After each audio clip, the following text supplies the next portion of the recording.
Nandito tayo sa kulungan ng aking sisiw at ayun mga idol ay tinanggal ko lahat yung mga lupa dito at papalitan ko mga idol kasi marami na ditong bakterya at kanina ay pumunta ako doon sa dagat at kumuha ko ng bugitis at ayun mga idol at i-wash out ko na dito lahat yung mga ano kasi nandito na yung mga bakterya.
Lihat mayroon.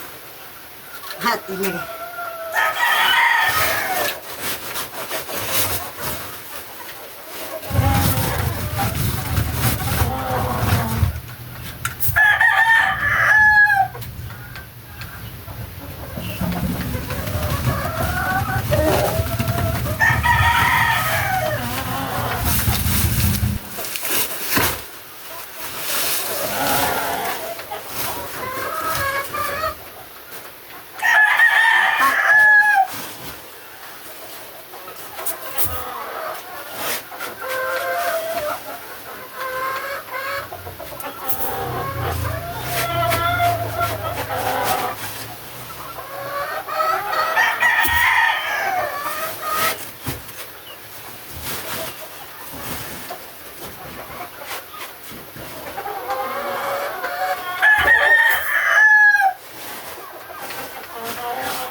Gaya na siguro.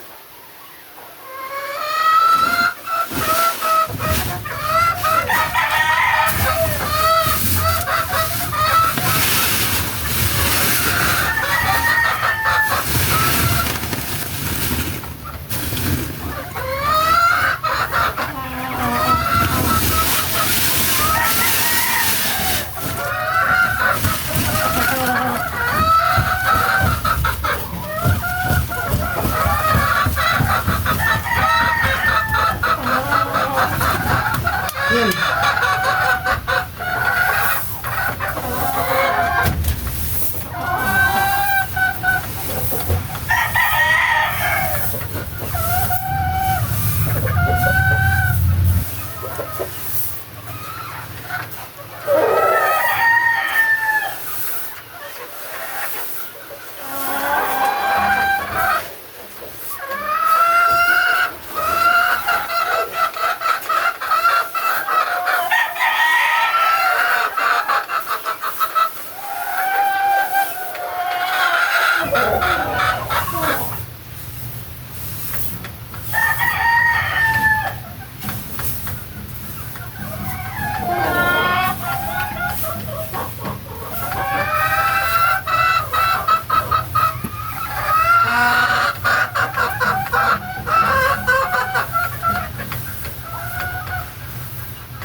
Ayan mga idol, at bibigyan natin ng patuka. Ayan. Tapos na.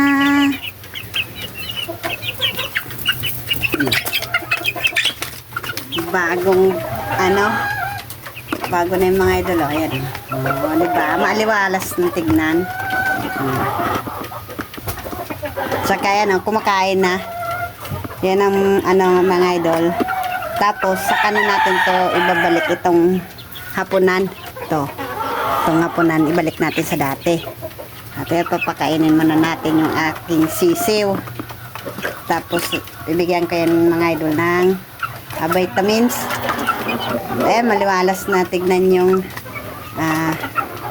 area ng aking sisiw.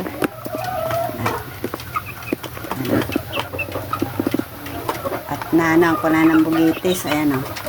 At marami na kasi yan bakterya. Yung ng sisiw ko.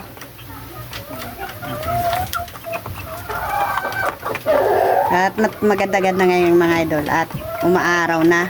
At sana tuloy-tuloy na tong na to.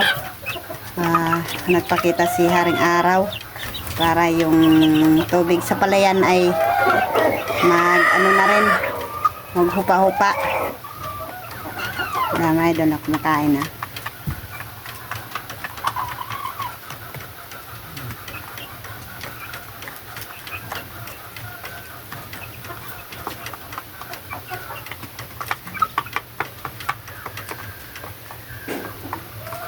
At nilagay ko yan dyan sa square pen yung 5 at pinarawan ko habang tinanggal ko dito yung lupa.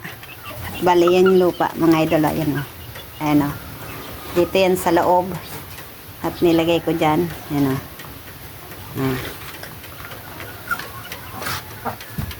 At ayan mga idol, bagong buhangin.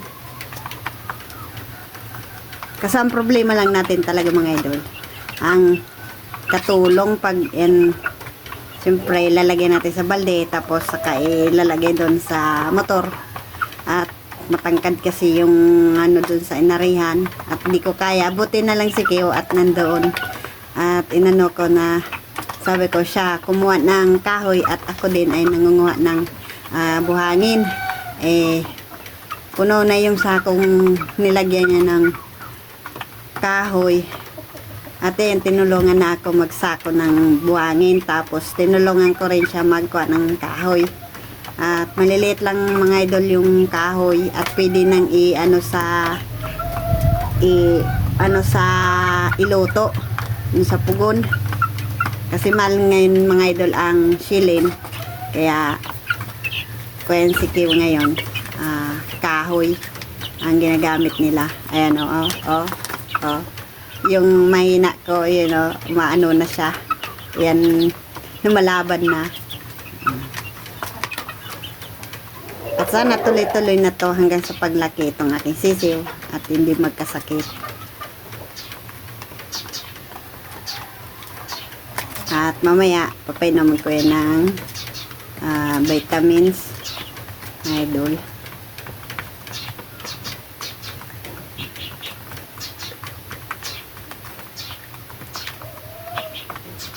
Kasi natipon na yung mga bakterya dyan mga idol dyan sa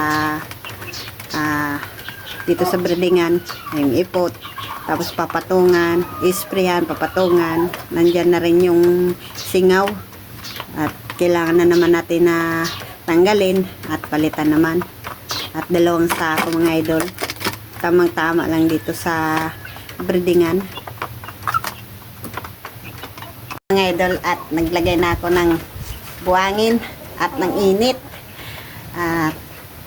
Pagkatapos nito mga idol, at bibigyan ko na sila ng vitamins. Tapos ayan, maganda-ganda na yung kulungan ng aking sisiw kasi nalagyan ko na ng buhangin. Ayan mga idol, at magandang tanghali na lang sa inyong lahat. At kasi siguro mga alas 2 na mga idol. At ayan, tamang-tama at magpahinga na rin ako kasi ayan, mainit na. At ayan, kung bago ka pa lang sa aking channel, at please like and subscribe naman dyan sa aking munting channel para lagi kayong update sa aking video. Ayan, hanggang dito na lang. Bye-bye!